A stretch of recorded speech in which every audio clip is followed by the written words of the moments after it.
செம்மண்ணிலே தண்ணீரை போல் உண்டான சொந்தம் இது.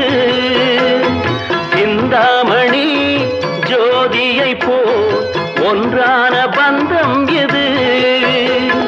தங்கை அல்ல தங்கை அல்ல தாயானவள், கோடி பாடல் நான் பாட பொருளானாள். ஒரு தங்க ரதத்தில் பொன் மஞ்சள் நிலவு, ஒரு தங்க ரதத்தில் பொன் மஞ்சள் நிலவு.